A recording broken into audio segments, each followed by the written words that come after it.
Koko Prabu.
Sigra bala kang tumingal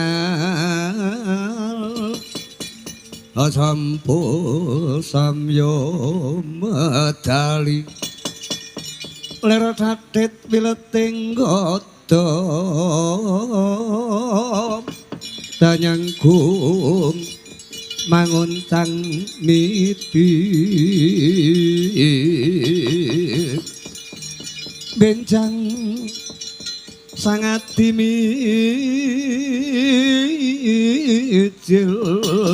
ladinyo medali wuwus trostasu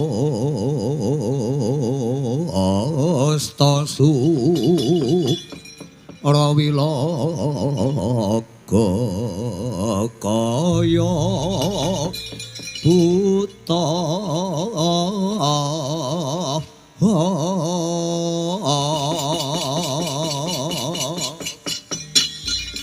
kaya buta singa ragil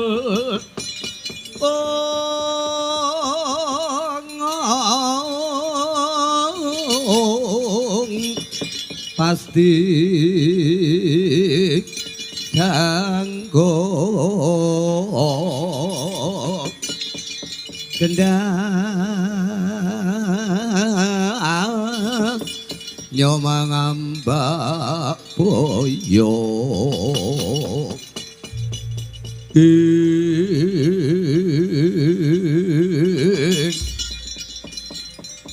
Tesmaning ratu menungso leteking bumi gleng-gleng jagat panoks maning jajalan atyagi wonten dawuh Koko Prabu. Karwaca iki wonten timbaring dawuh ora nyono ora ngira jebul para putra-putra Pandhawa padha tumandhak mapan ing karangan dempel. Yen ngono iku kabeneran. Panjen kaya-kaya sekawit nggone penjaning sun iki nampa pekabaran Kakang Semar bangun kayangan iki kaya babakan ingkang luput. Ning bareng tak tresih bareng tak nyatake mapan ngarsane Kakang Semar. Ternyatane niate Kakang Semar bangun kayangan iki kang mapan ana jroning penggali tekse nggambarke pengrasane Kakang Semar aja nganti susah. Sebab kayangan kuwi ora beda panggonan ingkang tentrem. Tesih Kakang Semar kepengin tentrem atine kanthi sarana mulat sarira hang rasa wani miwiti ndisiki dadi tuladaning para kawula dasih supaya dandan pangrasane dhewe-dhewe. Ternyata Yai Prabu Kresna bae kewirangan. Dadi brahala nganti sakyaine nganti urung bisa mbali wujuding sekawit. Urung nganti watara suwi Yai Prabu Kresna dadi putra kedadak usul wujuding pakartine manungsa murang tata saka Tunggul Malaya putra pukulun Bathara Guru. Dewa Srani nganti wadya bala saka Tunggul Malaya ngebruk mapan ning karangan dempel wae aja nganti keri gawe. Minangka muda tumarunaning para putra Pandhawa. Wasan rawi-rawi rantas malang-malang ya kudu diputung. Sauger wong Tunggul Malaya ngrusak katentremane Kakang Semar nggone bangun kayangan kudu singkirke saka karangan dempel kula. Sang Baladewa Narpati Wenare swara Kresna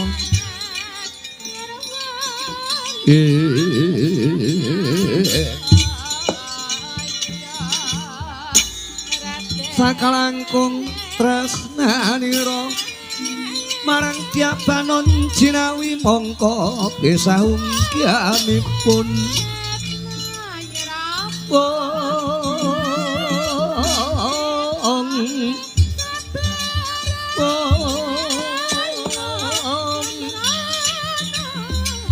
ngestaken dawuh Kanjeng Prabu Baladewa.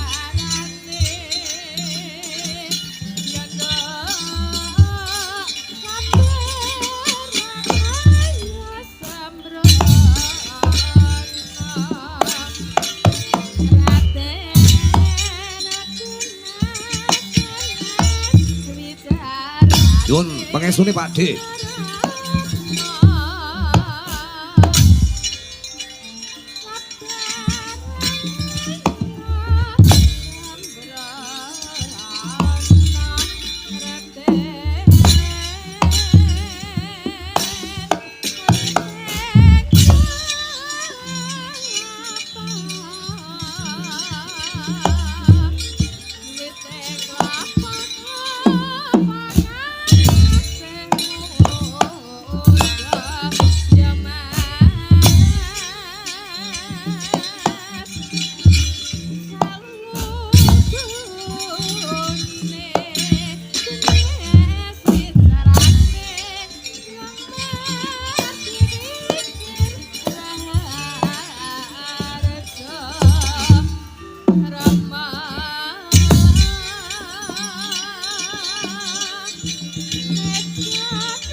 Daramaya. Oh.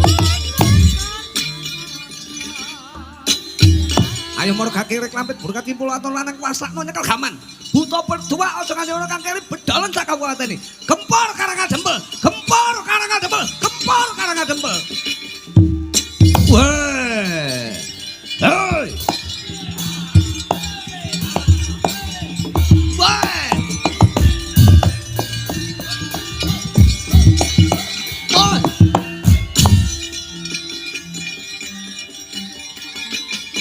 Oh.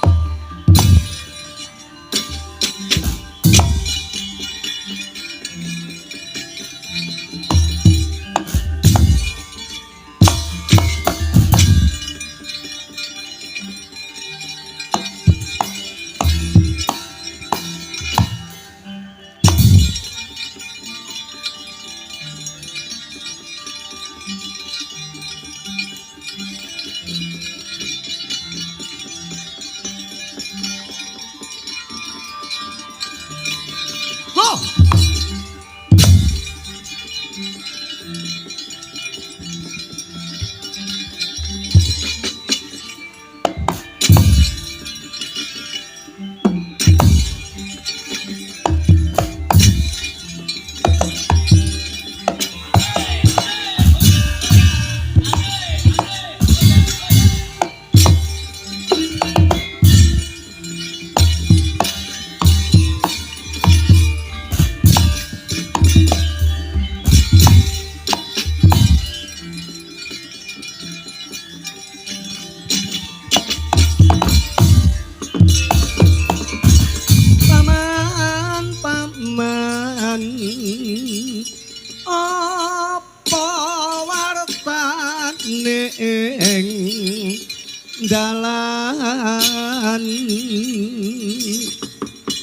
Dalanake wong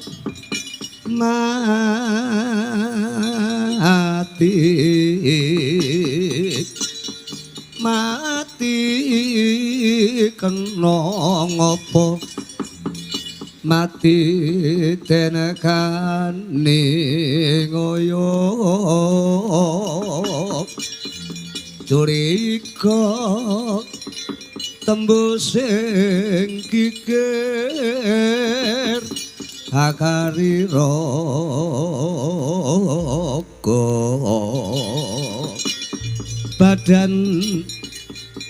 badan kalingan linteng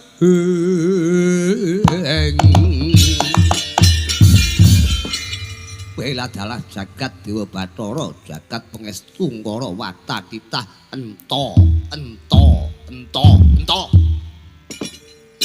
Urung watara suwi nggonku pacak bebaris. Urung watara suwi nggonku pacak bebaris. Lupune mapan ning karang kadempel ngemban dawuh saha junjung aku Kanjeng Sunan Prabu Dewa Srani. Supaya mikut menungso kang urang tata ing atase menungso lumrah wani mbebangun kayangan ora ana liya ya kuwi Semar Badranaya. Urung nganti pethuk Semar Badranaya kepethuk wujuding barisan kang tingtrang tumbak ing jati ngarang mekar payu kaya jamur barat. Ana bocah nom-noman berkadak dadane gedene cilik duwe tendhek brengose sakepel sisih sampir ke kuping. Sae. Lekno mripatmu bukaken gobokmu. Bocah saka Swela Bumi ya Sanpura Raden Haryo Setyaki. Ayo Raden Haryo Setyaki. Ya Tambak Yuda. Ayo jenenge loro. Ya Singa Mulang Jaya. Ayo jenenge telu. Ya Wresni Wira. Ayo jenenge papat. Ya Bima Kunting. Ayo jenenge 5. Ayo mara gage sapa jenengmu? Ayo jenenge 6. Bosok kupingmu. Ayo jenenge 7. Bosok tenan kowe. Ayo 8. Menenge aku. 9 jenenge 9. 9 ndasmu amoh. Ayo 10 jenenge 10. Kopoken. Ayo jenenge 11 akeh tenan jenengmu. Sing apik dhewe jeneng mburi iki lho, Kopok iki lho. Kowe sapa iso mati tanpa aran? Muri saka negara Tunggul Malaya andane Ratu Gusti Prabu Dewa Srani. Yen takon marang aku jenengku Temenggung Surya Pangrangsang Tresna. Surya Pangrangsang Tresna. Kondang pawarta mapan ana ing panggonaku celuk aku Om Sur ya. Surya Pangrangsang Tresna utawa Om Sur. Setyaki. Aja kowe sing magut mupo marpayu dandi Semar Badranaya menungso sing wis wani bangun kayangan. Kon rene tak longgone parung waduke, tak tugele gulune tak pecahi ndase. Keparat duduk karepe dhewe ora tambuh ora wanuh ganggu gawe marang Kakang Semar Badranaya nggone bangun kayangan. Ora gage rungokno tembunge Setyaki kanthi cetha. Setyaki gelem ngulungake Kakang Semar ana tangane wong Tunggul Malaya. Yen wis kelakon gawa glempo isi ndasmu. Gonjang kanjeng langit kelap-kelap katon lir kintaning alis lumaris sagandrung sabarang katulu ukir moyak mayek sagung tias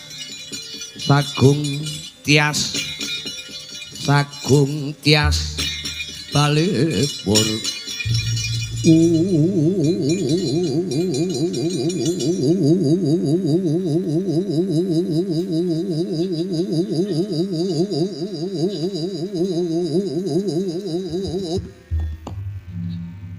Matur suwun. Suluk lerene dadak milih tangane kancane. Ora apa-apa tulungane tanganmu sing resik. Mula kake bali nang tembungmu. Kowe gelem mundur saka kene masrake Semar Badranaya waton nggo glempo isi ndasmu. Ora ngajar, waleh urip. Kemlawine tangane Tumenggung Surya Pangrangsang Tresna. Ya, rungokno.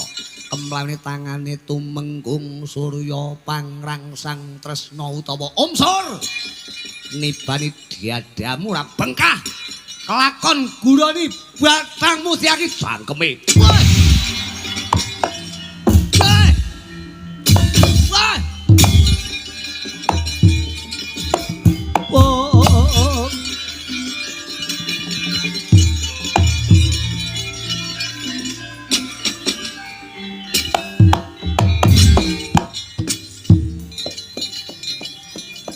edan.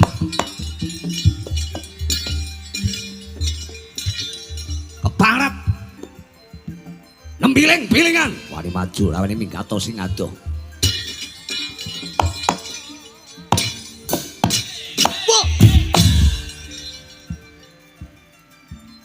Lho endi kelire iki? Wah.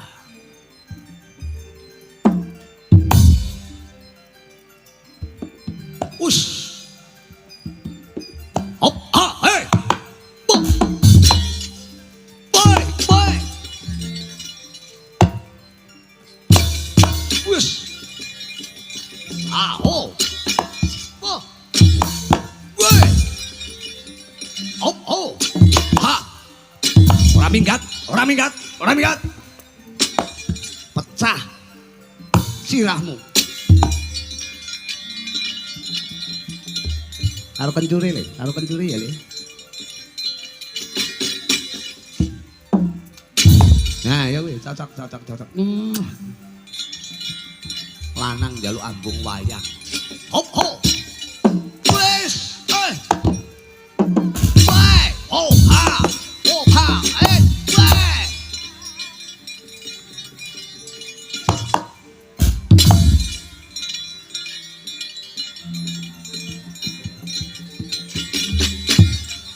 Dan op us oh wes lo ha wah wah oh ha oh wah wah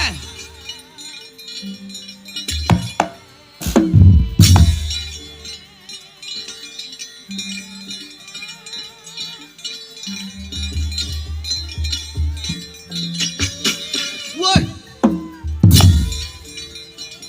ya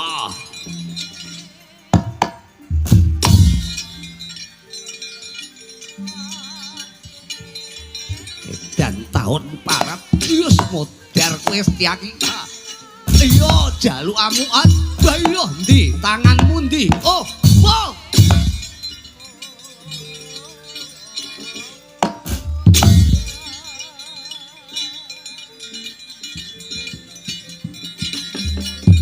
ya hop us wes oh oh right oh wait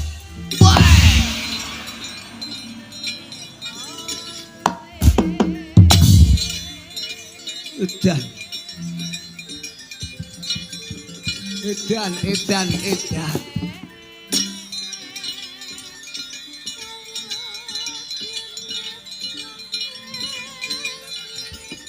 mundur maju kepara ngarsa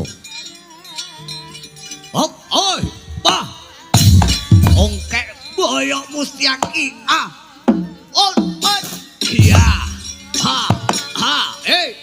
oh ya oi wah oh yo wah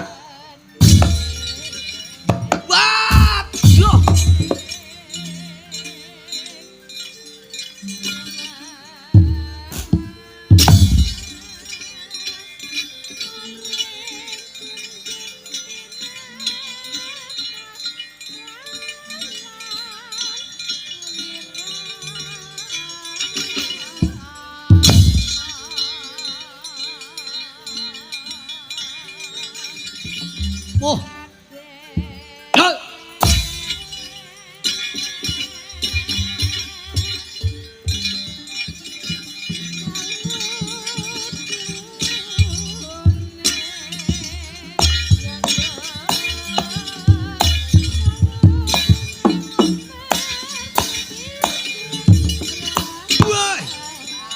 parat maju totokno kakek dayanmu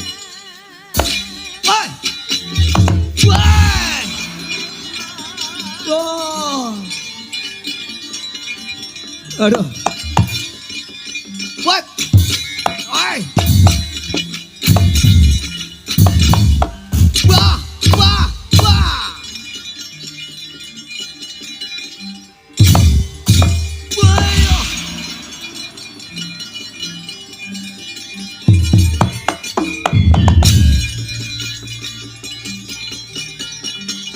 Apik.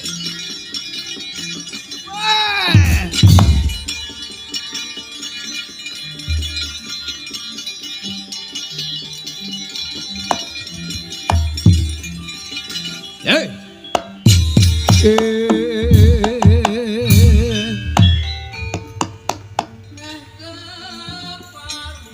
Hei, keparat.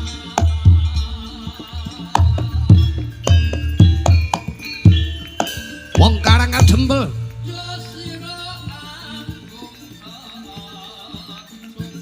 Aja siranggung sesumbar. Iki wong Tunggul Malaya.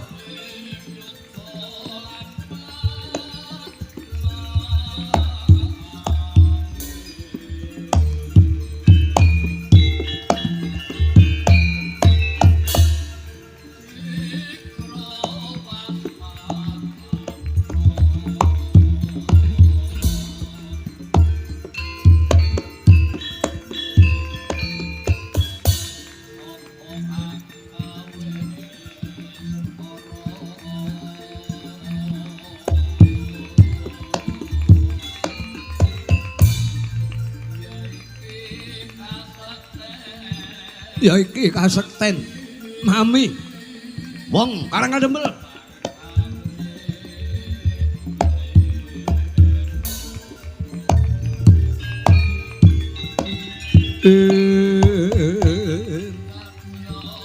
Lena pangindamu.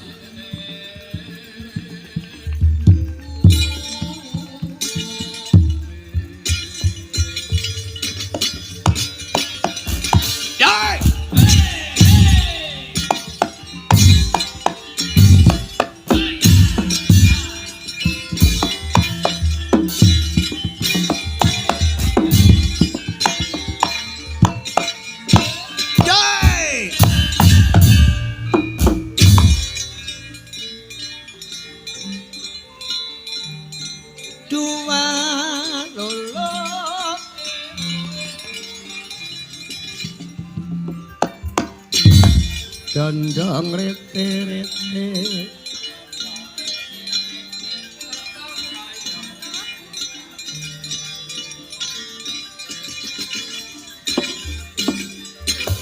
Sapa Mas?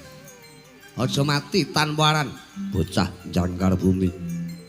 Putra Raden Werkudara ya putra Pandhawa aranku Raden Antareja kuwi sapa? Uri saka Tunggul Malaya. Takon marang aku. Tumenggung Jaya Sutiknapati. Sapa? Tumenggung Jaya Sutiknapati. Sapa?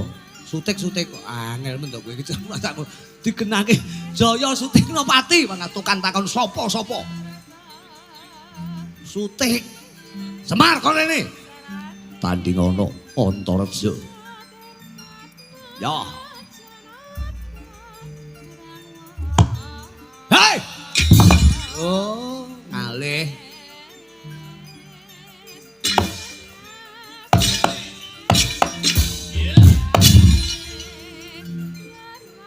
Wayange masuk gowo digedhi Mas.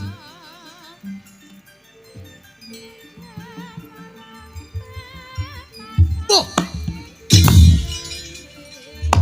Oh. Push. Yes. Ah.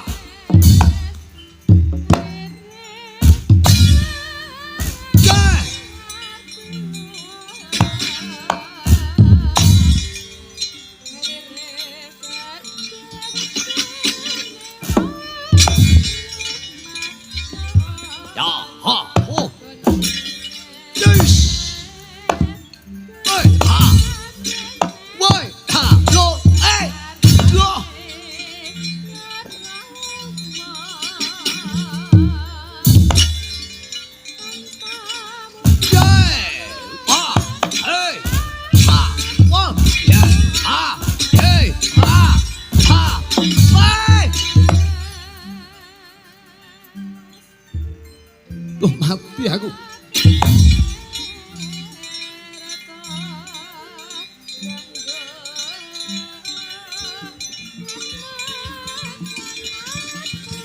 Ya. Ya. Wait.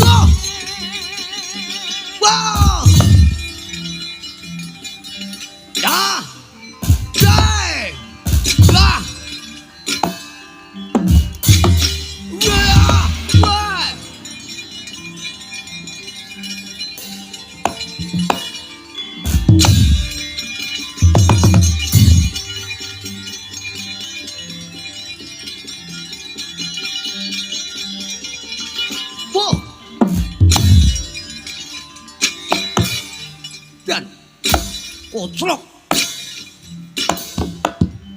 Yes. Wah. Ya. Wow. Why?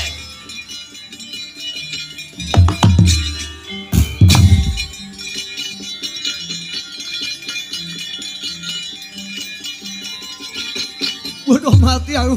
Ora mati jaluk apa? Wah. Hai, endi kowe? Iki bocah.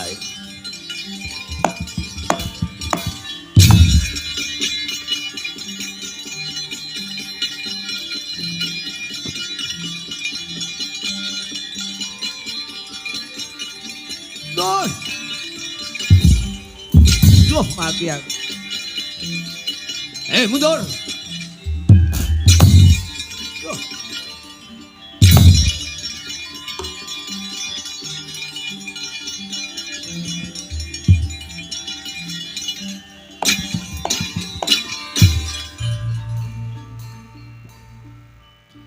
Iri kata sang Gatotkaca kinon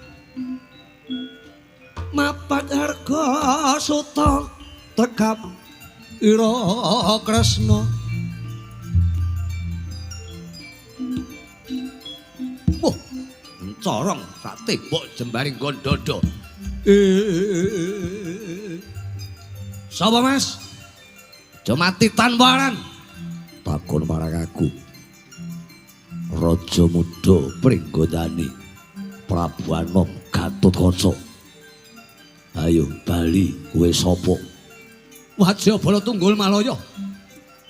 Tumenggung Surya Duk Siksak. Sapa? Surya Duk Siksak. Mundur, Semar kon rene. Besok ora gelem saiki apa dene. Dot.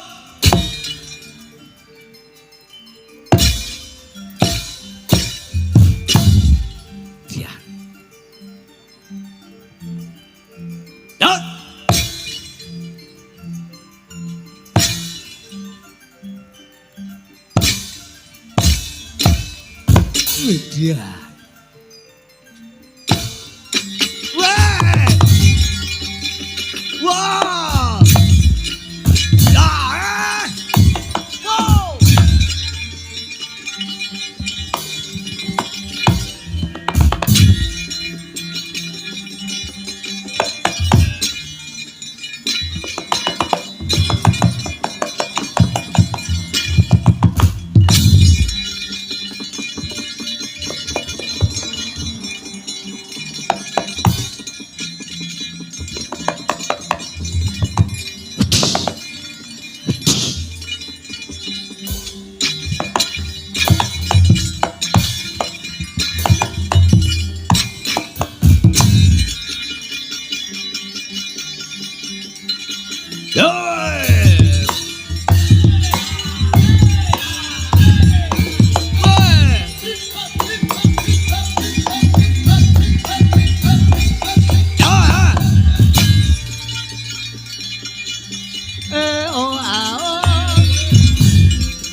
Loh, Raden Garwata mabur, mudhun, munggah.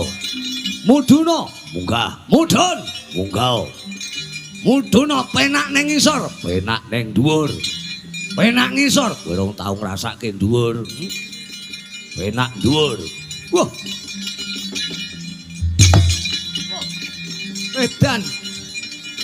Ya,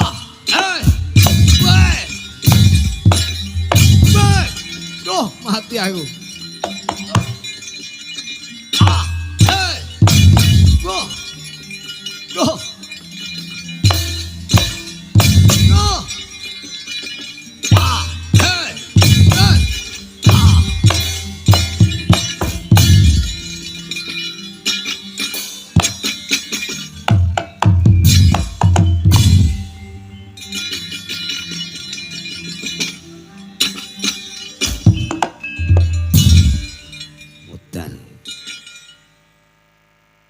Modal buta edan buta gendeng kowe. Buta pengung. Kancane penak ning dhuwur kok ning ngisor. Durung tau ngrasakne ning dhuwur marake. Kowe mesti ketagihan. Perang ras pira? Ae. Kowe iki perang apa nyebar abab? Mek ae. Kok anggap sing iso senggak ki ning kowe apa piye? Gatotkaca ki ya turun ku buta. Aku lek gelem mangap angkilku siungku landhepe ngungkuli kowe. Ning aku wiwit cilik nganti sakyaene karo Pak D Kresna ora dikepanengke guyu ngakak. Mergo siungku men ora ketok. Anak buta iya kan. Ngalor ngidul kok pamer siung. Siung kerowok kok ngalor ngidul. Dewa Srani lan tunggale.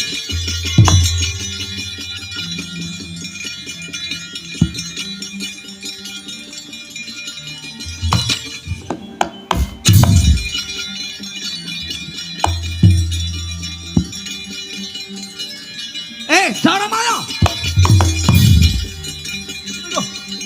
Aduh silu.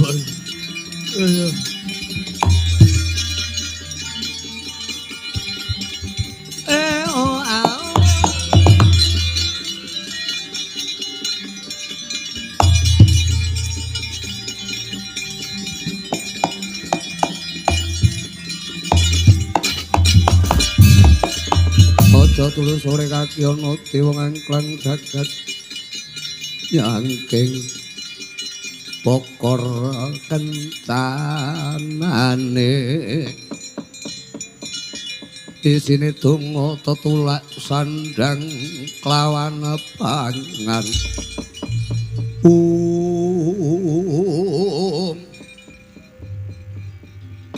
ora lho kowe iki tak kongkon perang lho kowe. Kowe iki tak utus perang ngrabung sa musuh mikut marang Baladewa sak andane ingkang ganggu gawe marang nggonku bakal mbubarke Wa Semar nggone mbangun kayangan. Lah kok malah mangap ning pinggir dalan iki lho. Kowe tak kongkon perang ora tak kon gletakan. Nyuwun pangapunten sinuwun. Musuhe kathah tur digdaya. Semar Badranaya menika anggenipun badhe bangun kayangan menika kados-kados sampun dipun tata luwih dhisik. Kowe ngarani wis ditata luwih dhisik? Nyatanipun mboten namung Baladewa. Enten putra-putra Pandhawa, Gatotkaca, Antasena, Antareja, enten malih wonge cilik brengose sakepel sisih. Titik-titik maju perang wahing, titik-titik maju perang wahing. Niku namine Sencagi. Banjur kowe kalah apa piye? Lho mboten kok teges kula kalah. Ning ngoyo sengara nek kula kaliyan sampeyan menang kalian wong Karakadempel dinten samangke. Anak-anak Pandhawa wonten mriki nggo kundur mawon sinuwun.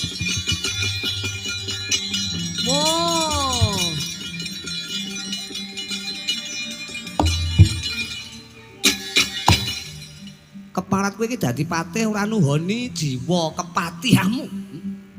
Perang kepara nyata kowe urung bisa Andrapati milang tatu meres keringet banting raga adol nyawa. Wis mundur saka palagan mungsuh Garkasa. Tontonen Dewa Srani ratu Gustimu. Tak tugele putra-putra Pandhawa gulune. Tak tugele Baladewa.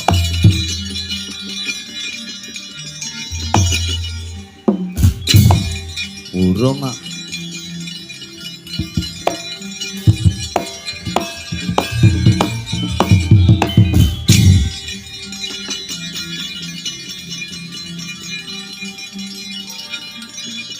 Ayo, ndi putra Pandhawa, Dewa Srani tandangon.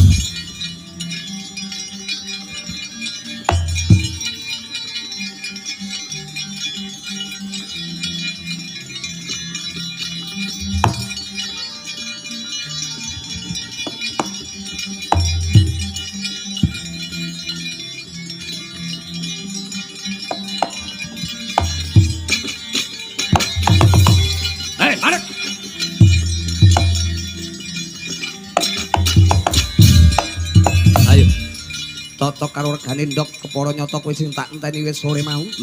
Kowe sing gawe kemapan ana ning Karang Kadempel kowe sing gawe marang Kakang Semar nggone bakal bangun kayangan. Dewa Srani kepara nyata kowe ora mendo malah ndodro. Ora mundur malah kowe gawe kuwur mapan ning Karang Kadempel ora minggat sota-kota. Tampara tungkake Ratu Mandura Baladewa. Ayo nyododo ndidodo. Nyotampano niki sikile Baladewa. Tandhana Ratu Mandura keparat Dewa Srani maju. Tandhana Ratu Mandura. Ayo gepeng loro nggih capati nyidam cintra kampian kok njaluk keruputan pendam nyati. Ratu Mandura Baladewa kusuma kita masih Jaladara Kakrasana ya Raden Karsana. Ora mundur aja takon dosa Dewa Srani. Aja nek mung kowe sawadya balamu keroyokan Ratu Mandura.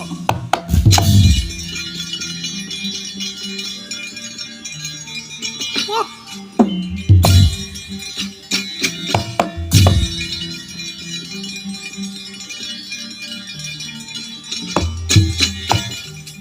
Ayo kurang sekti megura, kurang gaman gebakana. Ayo margake seketi muli, sayuta bareng mara Baladewa tandangana keparat tutu karo dhewe kowe Dewa Srani. Yen kula aja kowe wong tuwa murid Bathara Guru kene. Najan to Dewa Baladewa bakal mundur. Jana. Ayo ambian kok njaluk krupul pendang ati wong Mandura tandingana keparat tutu karepe dhewe.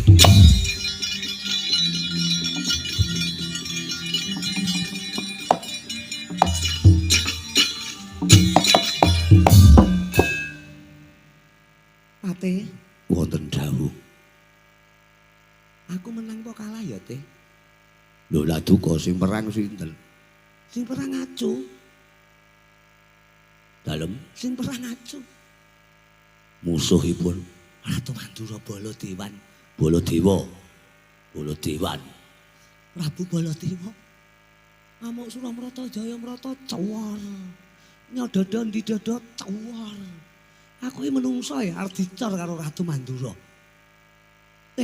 Wonten dawuh. Ayo bali dadi atur ning kayangan Suralaya. Lho, lah paduka maido dateng kula perang sampean anggap kalah kok sampean dadi conto kok malah gledek niku pripun? Sampeyan kok malah mundur iki. Aja kok kancangkem. Kowe iki umur pira, Teh? Dalem. Umur pira? Kula pun ndas 5. 50 munggah. Nggih. Oh iya ndasmu kok entek rambute dhuwur. Nggih. Ono mburi kok ingu dawa. Ning dhuwur gilap kaya bal diubengi blengker. Mboten napa-napa. Tak idonane ya. Aja. Ben saya gilap. Wah, gah aku gojek kaya Kersawati kok bali ning kayangan Suralaya. Wah. Baladewa keparat. Oh. Oh, oh.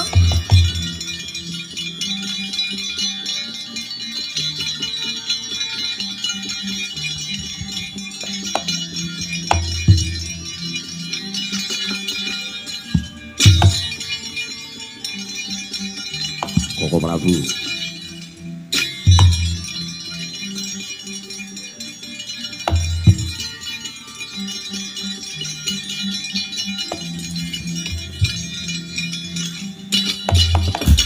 Yaki, wonten tibaling kang dawuh Kanjeng Koko Prabu.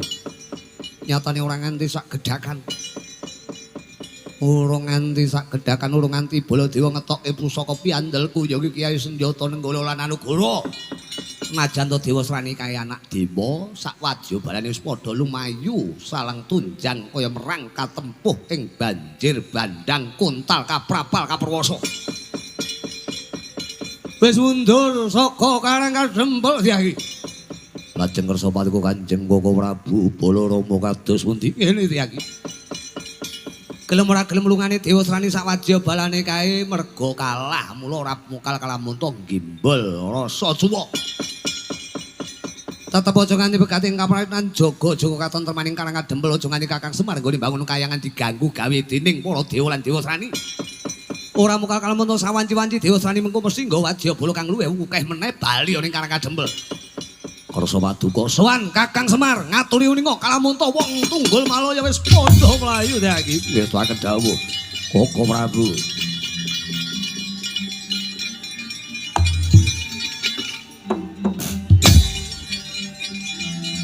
Ayo kurang sekti meguru kurang gaman gebok ana kowe Dewa Srani.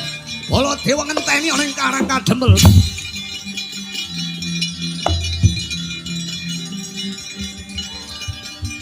Yo!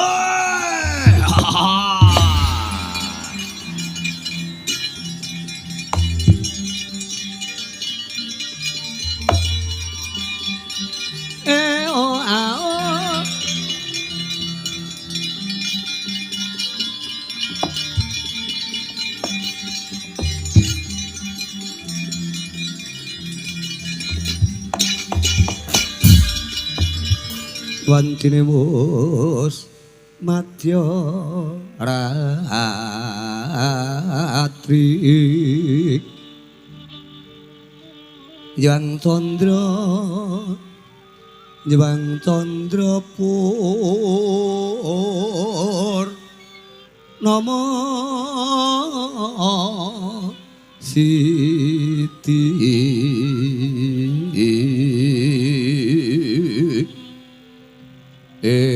angin hangitit milih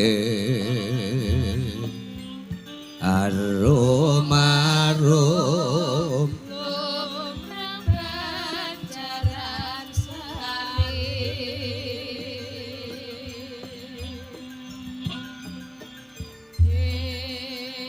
angin hangitit milih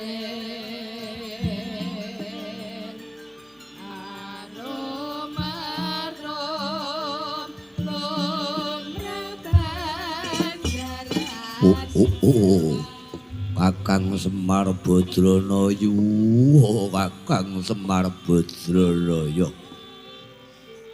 Ora nyono ora nglegiwa kalamun to pakarti munggonmu bangun kayangan sing tak anggap luput malah sing bener kowe.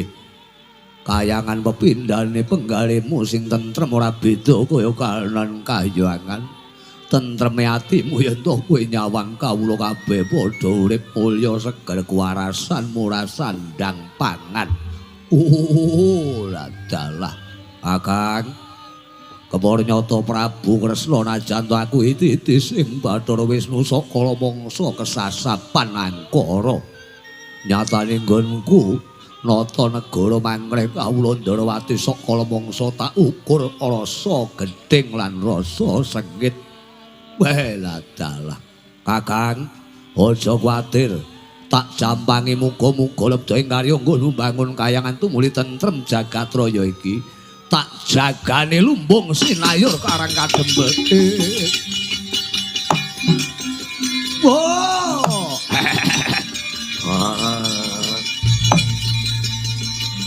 Ya.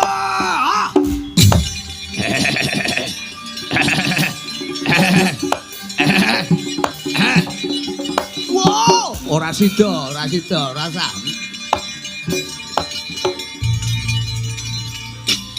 Bramantya Sang Prabu Kresna wujud brahala.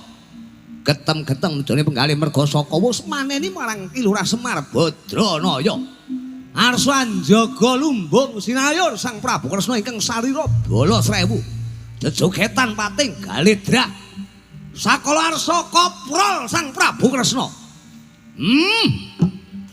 Ora nyono, ora ngira koprol wis kaping 1559.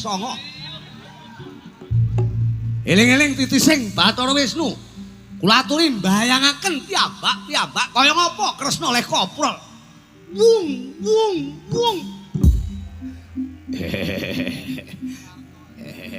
Le sing koprol kowe ya, Le. Aja buta nih, nang kowe.